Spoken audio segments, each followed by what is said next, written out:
ஆண்டவரும் இரட்சகருமாகிய இயேசு கிறிஸ்துவின் இனிய நாமத்தில் உங்கள் யாவருக்கும் அன்பின் வாழ்த்துக்களை தெரிவித்துக் கொள்கிறேன். அருமையான தேவப்பிள்ளைகளே, new day new hope daily devotion மூலமாய் இந்த நாளில் கூட உங்களை சந்திப்பதில் நான் மிகுந்த மகிழ்ச்சி அடைகிறேன். அல்லேலூயா. இன்றைக்கு கூட கர்த்தர் நமக்கு கொடுக்கிற வார்த்தை என்ன?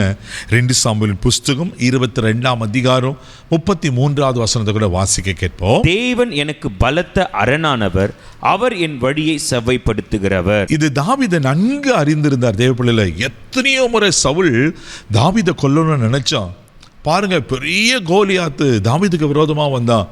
ஆனா ஆண்டவர் பலத்த அரணா, ஒரு பெரிய பாதுகாப்பா, ஒரு ப்ரொடெக்ஷன் பண்ணதுனால, ஒரு பெரிய பாதுகாப்பா இருந்ததுனால இங்க சொல்றாரு, தேவன் எனக்கு பலத்த அரணானவர், அவர் என் வழியை செவ்வைப்படுத்துகிறவர். அல்லேலூயா.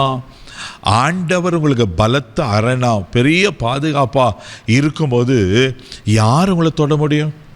யார் உங்கள் வழிகளை, உங்கள் முன்னேற்றத்தை தடை பண்ண முடியும்? யோசித்து பாருங்க.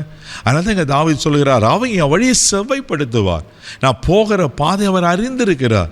அவர் எனக்கு வழியை ஆயத்தப்படுத்துகிறார். ஒரு சாதாரண ஆடு மேய்ப்பன் தான். ஆனால் பாருங்க, ஆண்டவர் எவ்வளோ பெரிய ராஜாவா ஆண்டவர் உயர்த்தினார் அல்லவா?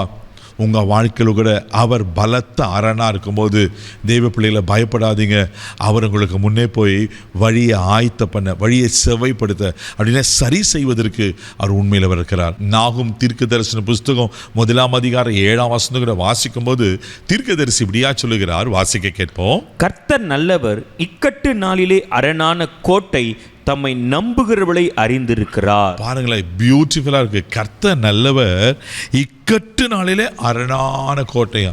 அவர் நல்லவர் தானே. பாருங்க, நம்மளுக்கு கஷ்டமான சூழ்நிலையில், நெருக்கம் வரும்போது, பாடுகள் வரும்போது, இக்கட்டுகள் அப்படியே நம்மளை ப்ரெஸ் பண்ணும் போது என்ன எப்படி இருக்கிறாரா? அரணான கோட்டையா இருக்கிறாரா? தெய்வ பிள்ளைகள், அந்த காலத்தில் அந்த கோட்டைக்கு மதிலெல்லாம் எந்த எதிரியும் உள்ள நுழையவே முடியாது. அவ்வளோ பயங்கரமாக இருக்கும். ஒரு உலக பிரகாரம் மனுஷன் செய்கிற கோட்டைகளே அவ்வளோ பாதுகாப்பாக கொடுப்பேன்னா, அவரே நம்மளுக்கு கோட்டையாக இருக்கிறார். தெய்வ பிள்ளைகள், அவரே நமக்கு அரணான கோட்டையாக இருக்கிறார். உங்களை கைவிட்டுவாரா? ஒரு நாளும் உங்களை கைவிட மாட்டார். இன்றைக்கி ஒன்று சொல்கிறேன், ஒரு சத்துருங்க மேலே கை போட முடியாது.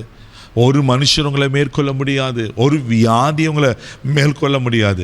அவர் உங்களுக்கு அரணான கோட்டையாக இருக்கிறாரு. அவர் வழியை உங்களுக்கு செவ்வாய் பண்ணுவார். பயப்படாதீங்க. எதுலெல்லாம் தோற்று போய் அல்ல நீங்கள் ஃபெயிலியரை பார்த்துருக்கீங்களோ, ஆண்டவர் நிச்சயமாக ஜெயத்தை தருவதற்கு உண்மையில் இருக்கிறார். சங்கீதத்தின் புஸ்தகம் 31ஆம் சங்கீதம் 4வது வசனத்தை கூட சங்கீதக்காரன் இப்படியா சொல்லுகிறார், வாசிக்க கேட்போம்.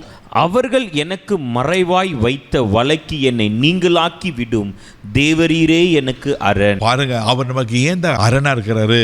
நமக்கு மறைவாய் வைத்த வலைக்கு நம்மளை நீங்களாக்க. சத்துரு எங்கெங்கெல்லாம் ட்ராப் வைக்கிறாங்களே, எப்படியாவது நம்ம வாழ்க்கையை பிடிக்கணும், அழிக்கணும், நாசமாக்கணும், எதிர்கால திட்டங்களை கெடுக்கணும், சமாதானத்தை கெடுக்கணும். இதே பிள்ளையில் ஒன்று சொல்கிறேன், நீங்கள் அரண்குள்ளே இருப்பீங்கன்னா ஒரு சத்துரு உங்களை தொட முடியாது. எத்தனை உங்களுக்கு விரோதமாக ட்ராப் பண்ணாலும், எத்தனை கண்ணிகளை வச்சு, எத்தனை வலைகளை வீசினாலும் உங்களை தொடவே முடியாது. ஏன்னா நீங்கள் அரணுக்குள்ளே இருக்கிறீங்க. அவர் தான் உங்களுக்கு அரணாக இருக்கிறார். பயப்படாதீங்க. அவர் நிச்சயமாக உங்களை ஆசீர்வதிக்க உண்மையில் இருக்கிறார். அல்லேலூயா. 1 சாமுவேல் புஸ்தகம் 23ஆம் அதிகாரம் 14வது வசனத்தை கூட வாசிக்கும் போது தாவீது இப்படியா சொல்லுகிறார், வாசிக்க கேட்போம். தாவீது வனாந்தரத்தில் உள்ள அரணான ஸ்தலங்களிலே தங்கி சீப் என்னும் வனாந்தரத்தில் இருக்கிற ஒரு மலையின் தரித்திருந்தான். சவுல் அனுதினமும் அவனை தேடியும் தேவன் அவனை அவன் கையில் ஒப்பு கொடுக்கவில்லை. எவ்வளவு அழகா இருக்கு பாருங்களேன். சவுல் அனுதினமும் அவனை தேடியும் தேவன் அவனை அவன் கையில் ஒப்பு கொடுக்கல. ஏன் தெரியுமா? அரண்குள்ள இருக்கிற தேவ பிள்ளையில் சத்துரு கையில் ஒரு நாள் ஆண்டு ஒப்பு கொடுக்க மாட்டார். பிரச்சனைகளுக்கு, போராட்டங்களுக்கு, மனுஷருக்கு, சத்துருக்கு ஒரு நாள் உங்களை ஒப்பு கொடுக்க மாட்டார். தைரியமாக இருங்க. அவர் உங்களுக்கு அரணான கோட்டையாக இருக்கிறார். இந்த நம்புங்க, நீங்கள் பாதுகாப்பாக இருப்பீங்க. கண்களை மூடி நம்ம செபிக்கலாம். அன்பு தகப்பனே, உமக்கு நன்றி சொல்லி துதிக்கிறாப்பா. நீங்கள் தான்ப்பா எங்களுக்கு அரண், நீங்கள் தான் எங்களுக்கு பாதுகாப்பு. ஆண்டவரே, உங்கள் பாதுகாப்புகள் நாங்கள் வந்துடுறோம்ப்பா. ஆண்டவரே, யார் யாருக்கு விரோதமாக சத்துரு அன்றே சவுலை போல போராடி கொண்டிருக்கானோ அவங்க கையில் நீங்கள் ஒப்பு கொடுக்க மாட்டீங்கப்பா.